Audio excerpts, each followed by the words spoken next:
नमस्कार। Study bye vision sir channel में आपका स्वागत है।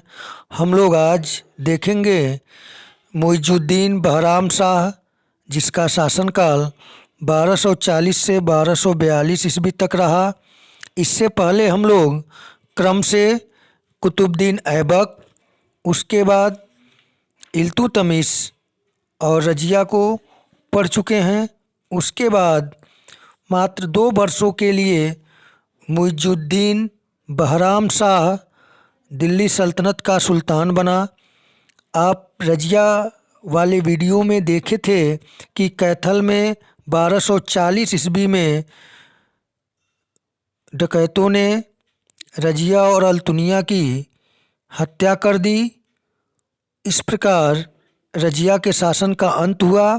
उसके बाद मुइजुद्दीन बहराम शाह तुर्की गुलाम सरदारों की सहायता से दिल्ली सल्तनत का सुल्तान बना। आइए इससे संबंधित कुछ महत्वपूर्ण बिंदुओं को देखें। ये तो अयोग्य शासक था, लेकिन मैं यह चाहता हूं कि आपका क्रम न टूटे और आप लोग क्रम से हिस्ट्री को पढ़ें तो ज़्यादा आपका आसानी होगी तैयारी में। तो यहाँ देखते हैं, बहराम शाह का सत्ता में आना तुर्की गुलाम सरदारों की बढ़ती शक्ति का प्रतीक था, क्योंकि बहराम शाह तुर्की गुलाम सरदारों के सहयोग से ही सत्ता प्राप्त किया था और उसने अपनी सत्ता को सुरक्षित करने के लिए नायब मुमलकत, जिसका पद उप सुल्तान के नाम से भी जान सकते हैं, परीक्षा में बार बार ये प्रश्न पूछा है कि नायब मामलिकात कहीं कहीं देता है और नायब मुमलकत भी देता है। तो आप इसे देख लें, तैयार कर लें कि बहराम शाह ने अपनी सत्ता को सुरक्षित रखने के लिए दिल्ली सल्तनत में एक नए पद नायब मुमलकत या नायब मामलिकात, जिसका समकक्ष होता था, जो उप सुल्तान का पद कह सकते हैं, का सृजित किया था। और इसके शासनकाल में जब यह खुद कमज़ोर था तो आप कल्पना कर सकते हैं कि इसके शासनकाल में वास्तविक शक्ति और सत्ता किसके हाथ में होगी।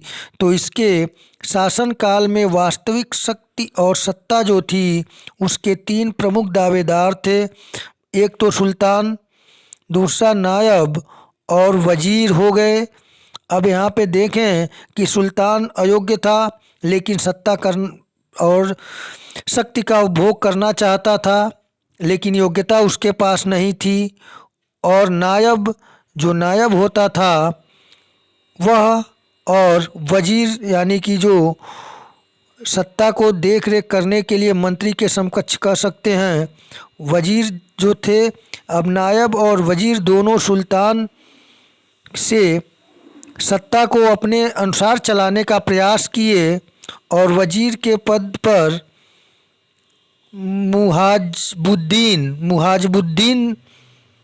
था और उसने प्रयास किया कि वह सुल्तान के शक्ति और सत्ता का उपभोग करे।